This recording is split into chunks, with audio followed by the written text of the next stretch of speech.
Welcome to Toastmaster Time, the show that's got everybody talking. My name is James Jeffley, and I'm excited to be your host for this edition of Toastmaster Time. We're in our 20th year of bringing you quality speeches from great speakers right here in District 57.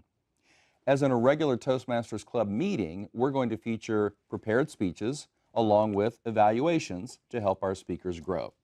And I'm excited to welcome back to the show someone who's no stranger to the show, our very own evaluator, Adrian Chofor. Adrian, welcome back to Toastmaster Time. Thank you so much, James. I am so happy to be back on the show, especially with the two featured speakers we have here today. We have Urmila Patel and we have Joseph Silverius, and they both hail from the Star Search Toastmasters Club. So I'm looking forward to hearing their speeches today. And I'm looking forward to hearing your feedback about their speeches. Right now, I'd like to welcome to the show our first speaker, Urmila Patel. Urmila, welcome to Toastmaster Time. Thank you. So you're a member of Star Search? Yes, I am. And how long have you been a member of Toastmasters? 6 months. 6 months? Yes. And already you're on TV. Look at you. So what brought you to Toastmasters? There were two reasons I joined the Toastmaster. First of all was to improve my grammar. Okay. And the second is that I wanted to improve, learn how to structure the speeches. Right. Very important, grammar, of course, but also how to structure a speech, because sometimes a great speech isn't so great if the structure doesn't make sense. Correct, yes. Right? So if you've got that right, then you're well on your way. I also understand you're a published author? Yes, I am. Wonderful. And your speech tonight has something to do with your book, yes? Yes, the expulsion of Asians from Uganda. Wow, that sounds like a powerful topic. It and is. It's a lived experience for you, yes? It's my experience. Okay. Well, are you ready to give that speech? I am. Great. Yes. I'll give you a moment to prepare, and I'll tell our audience a little bit more about Toastmasters. Sure, thank you. In Toastmasters, people have an opportunity to follow a variety of paths to improve their public speaking as well as leadership skills. You can work on things like overcoming your anxiety or fear about public speaking. You can work on being more persuasive, or using your body language or vocal variety, or working with props, giving technical presentations or other business presentations. Whatever you're trying to work on, there's a pathway for you in Toastmasters. Urmila Patel is working on the persuasive influence path, and her project is researching and presenting. And her objectives are to review basic research methods and to present a well-organized, well-researched speech.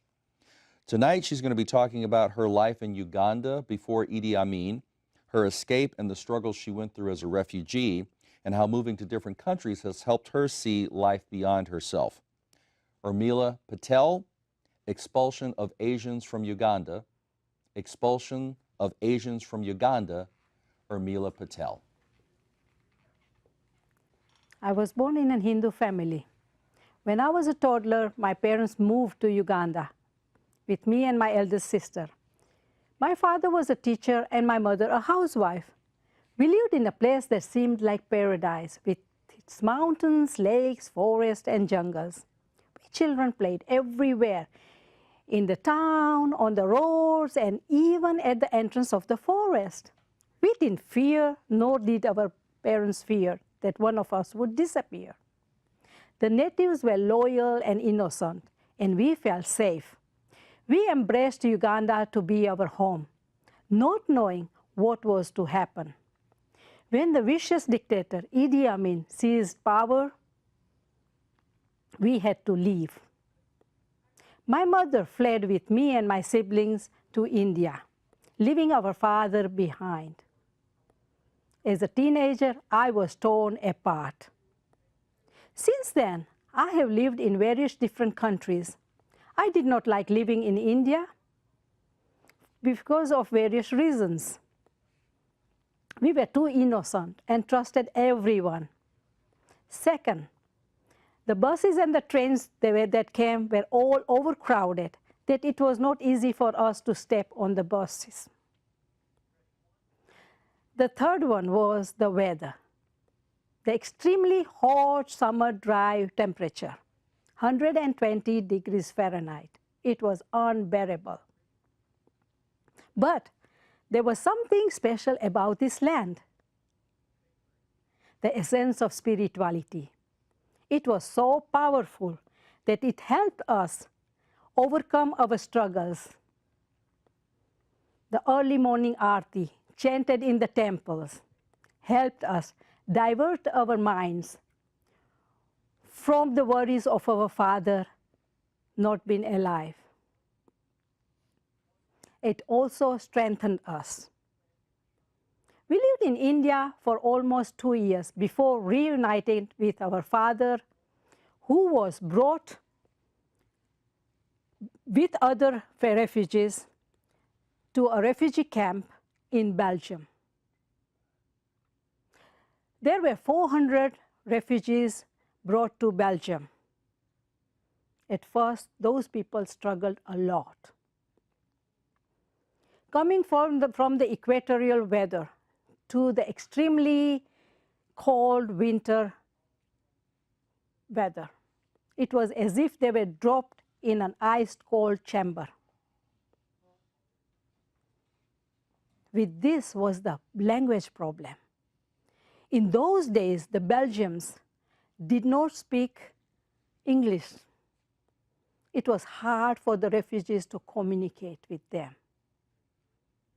The Ugandan refugees who came to Belgium, most of them were educated and professionals. They knew if they stayed in Belgium, the only work they would get was labor work. So they tried to find their place moving out of the country to some English continents. Some of them got visas to reunite with their families and friends in United Kingdom and in the USA. Some got approved to settle in Canada. There were few of them, unlucky ones, who were not even approved to stay in Belgium. Their only chance was to leave the country and settle in the refugee camps in Italy. I was really torn apart again to see the families were all separated. When I first came to Belgium, my first experience was the people were very friendly and very helpful. I got a summer job and I got an approval in the school. There were a few things that I was very sad about. I was harassed by some students. They thought I came from the jungle and I was actually living in a hut. I didn't have any brains. They used to watch a lot of Tarzan episodes at that time. The other thing was that I could not fulfill my dreams to become a physician just because of the language.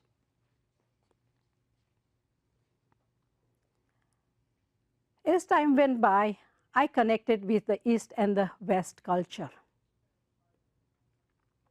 And today I am really very grateful to have the East and the West culture. I took the best out from both and moved forwards.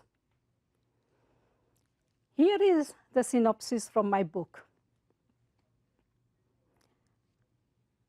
My memory of escape and survival from Idi Amin's Uganda is an amazing journey through cultures, life and death patience. Living in an East African nation of Uganda in the 1960s and 1970s, like all those of Asian lineage, we were expelled when the vicious dictator Idi Amin seized power. I describe my life before Amin as seen through the eyes of the young girl. What was the reason I wrote this book? The expulsion of Asians out of Uganda and my mother was pressure, her pain, that I thought I should write a book And so I did. Out of Uganda in 90 days was born.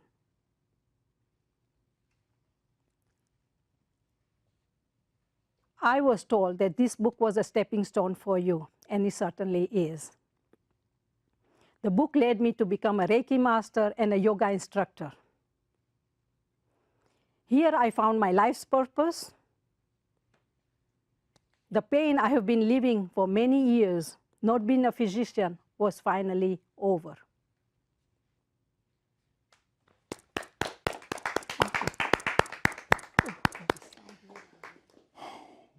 That was a very powerful and moving retelling of Urmila's experiences growing up in, for part of her life in Uganda.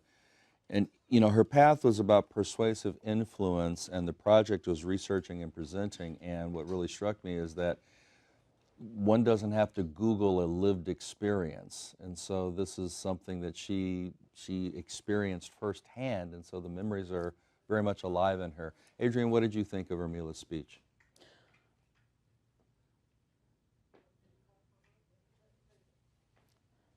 James, I thought that speech was so powerful and also relevant because right here in this country, we have several people going through a similar experience. They feel the same way as Urmila and her family did. So I was really touched by her journey. I could see and hear the emotion as she recounted that experience. Something else I noticed, gestures, very simple. She would open up her hands, or she would, when she went to make a point, she would close her fist and hit her hand. Another thing I liked about her speech was there was pain there, but how she was able to turn that pain to something positive, release it by writing the book and by becoming a yoga instructor. So it didn't end badly, but it ended well. And it was just very touching to hear her share her experience with us today. And sometimes what makes a speech persuasive isn't necessarily a call to action, you must do this. It's just someone sharing their life experience. And if you can grow up in a difficult situation like that and succeed, then yay. Well, we're going to take a short break. You're watching Toastmaster Time. We'll be right back.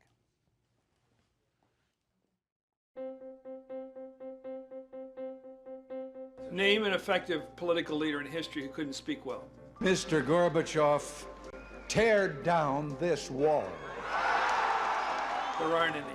Because when it comes to a disease, Freedom requires leadership, and leadership requires oratory. You have to speak to be heard. I have a dream.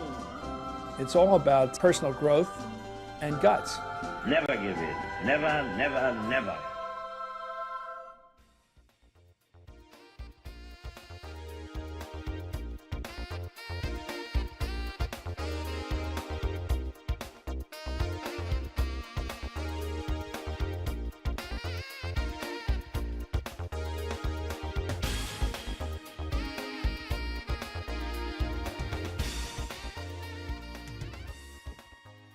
Welcome back to Toastmaster Time, the show that's got everybody talking. My name is James Jeffley. I'm the host, and right now I'd like to welcome to the show our second speaker, Joseph Silverius. Joseph, welcome to Toastmaster Time. You're also a member of the Star Search Club along with Urmila. That's correct. And what brought you to Toastmasters? Initially, I was part of Toastmasters in my company, and I joined the Toastmasters in my company. That led me to join Star Search. Now, I'm actually thinking about joining a third Toastmasters, so I'm drinking the Kool-Aid. Because two's not enough, Two right? is not You got to have enough, three, yeah. 4 clubs. Exactly. And how long have you been a member of Toastmasters? A little over 2 years right now. 2 years. 2 years, correct.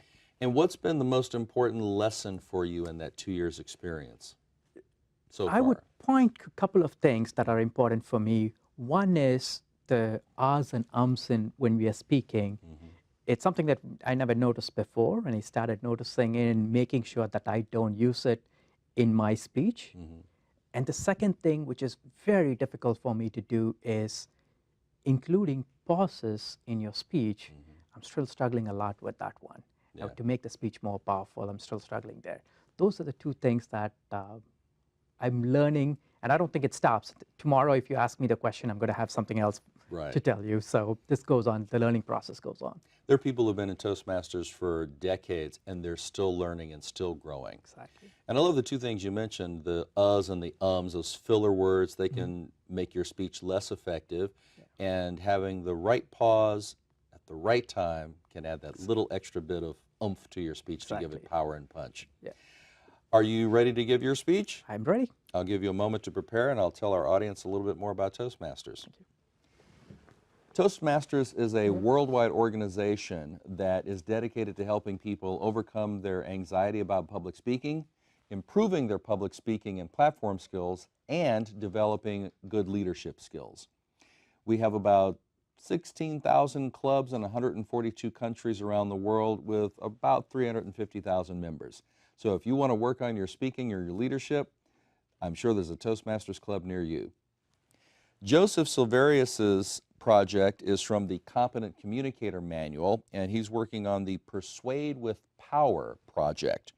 His purpose is to persuade listeners to adopt your viewpoint or ideas, or to take some action, to appeal to the audience's interests, and to use logic and emotion to support his position. Many of us make New Year's resolutions, and sadly, many of them fail by February. And because of this high failure rate, many of us don't even make resolutions at all. So Joseph is going to talk about why they fail and how to make them more successful. Joseph Silverius, make a better version of yourself. Make a better version of yourself. Joseph Silverius. Do you want to make a better version of yourself? I think the answer for the question is yes, for most of us. To make a better version of ourselves, we make resolutions. New Year is the season to make these resolutions. Most of us make these resolutions, but unfortunately, most of these resolutions fail by the end of the first month. Why do they fail? Why do these resolutions fail? One of the common responses we get for that is, you're making unreasonable resolutions. But I disagree with that. Our resolutions are not to climb Mount Everest. I just want to go for a hike. Our resolutions are not to start the next Google or Facebook. I just want to get a promotion in my job. But why are our resolutions still failing? Why is that when we come back from a long day at work in the grueling Bay Area traffic, we don't find the willpower to put our shoes on and go for a run? Why do we lack the willpower to do that? Willpower is the key word here. Our resolutions fail because we don't have the willpower to do it. So the next question is, what is this willpower? What is this mythical willpower? Where can I buy it from? Is there a pill for that? Unfortunately, no. But I'm going to give you the next best thing, science. Scientists have done a lot of research on willpower. I'm going to explain that to you with two analogies. The first one, willpower can be compared to a battery in your cell phone or on your laptop. We all come with certain capacity of willpower, and we typically train ourselves to use that capacity of willpower. You can see that in your own life. For example, if you have a stressful day at work, when you come home, you lack the willpower to forgive your loved one. And the vice versa is also true, we know that. So the reason why our resolutions fail is because we lack the willpower to do it. So the logical next question is, how do I get more willpower? Here comes the second analogy. Willpower is like a muscle. Just like a bodybuilder builds their muscle slowly by lifting extra weight every time, you can build your willpower capacity like that. So how do you do it?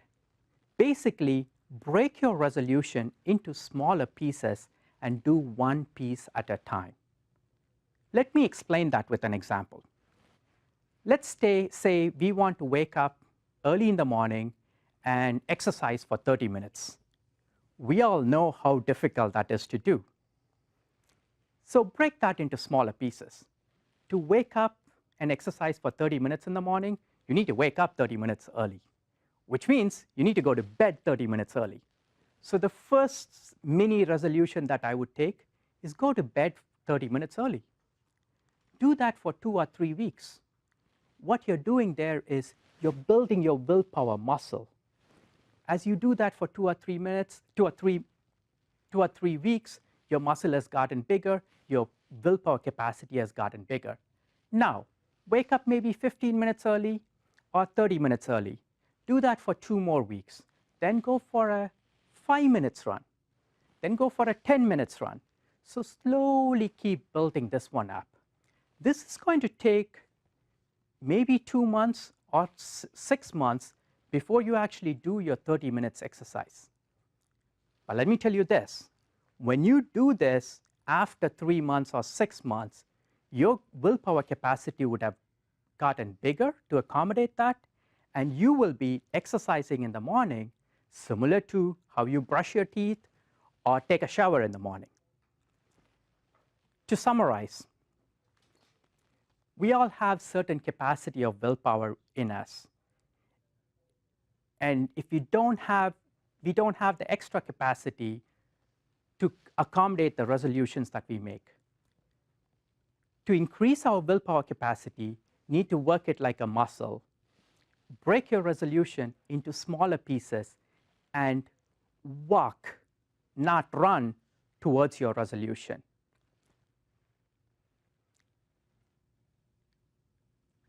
We all want to make a better version of ourselves. With science behind us, we can make a better version of ourselves. Thank you.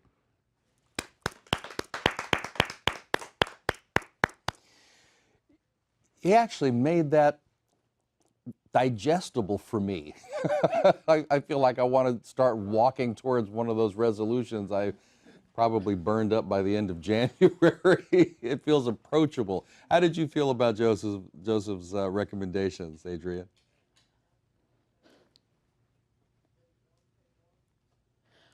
Willpower. I know him. I know Will. No, really. I thought he had a strong argument, and he offered a solution.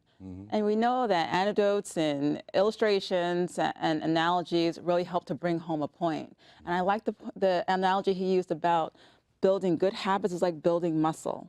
And the more that we use these, make our behaviors a habit, we're building a new behavior. And so it's like muscles and working out and doing it consistently. So I really thought he had a strong speech, and he made his point quite well. And I love that he persuaded not by encouraging us to, climb all the way to the top of the mountain, but just to take a small step towards that. And little by little, over time, you eventually get there. That's what made it so approachable for me. Well, thank you for that feedback. It's time for another break. You've been watching Toastmaster Time. We'll be right back.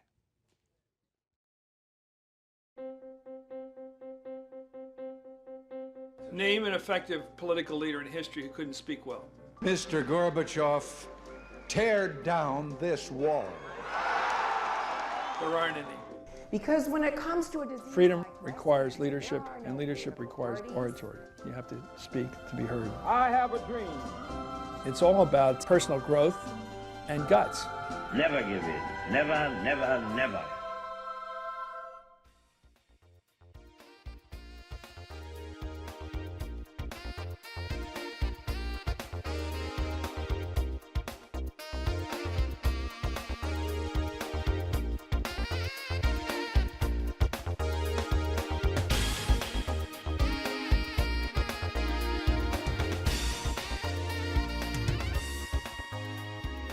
Welcome back to Toastmaster Time, the show that's got everybody talking. I'm James Jeffley, the host, and I'm here with our evaluator, Adrian Chofor. So, Adrian, we've had another wonderful show with 2 great speakers and 2 powerful messages. I love this show today. What were some of the highlights for you? Well, I loved Urmila's journey and what she has gone through and where she is now. So the highlight for me is the fact that she took that journey, made something positive come from that. And also Joseph's speech, becoming a better Adrian 2.0. I have no excuses now. He had a very strong argument. I need more willpower. And I enjoyed how he broke that down. Yeah. You know, I'm a fan of the saying, where there's a will, there's a way. That's right. And I know that I have talked myself into things from sheer willpower, and I've also talked myself out of things with willpower, maybe lack of willpower. By March, right. Yeah, the March. By March, exactly. And I agree. I really appreciated Urmila's journey and what she shared, and how, you know, she could have been broken and destroyed from that experience, but her own personal resilience, her fortitude, she came through that to where she is today. So I think there's a lesson in that for all of us. As I tell people who are going through struggles, you know, it may be hard, but you're still standing. That's right. It's temporary. Well, that's our show. Oh.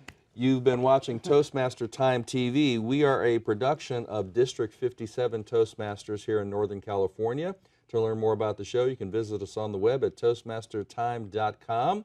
To learn more about District 57, you can visit them on the web at d57tm.org. And to learn more about Toastmasters, visit us on the web at www.toastmasters.org. On behalf of the staff and all the wonderful volunteers here at the Media Center, I'm James Jeffley. I'd like to also thank our evaluator, Adrian Chofor, our two wonderful speakers, Urmila Patel and Joseph Silverius.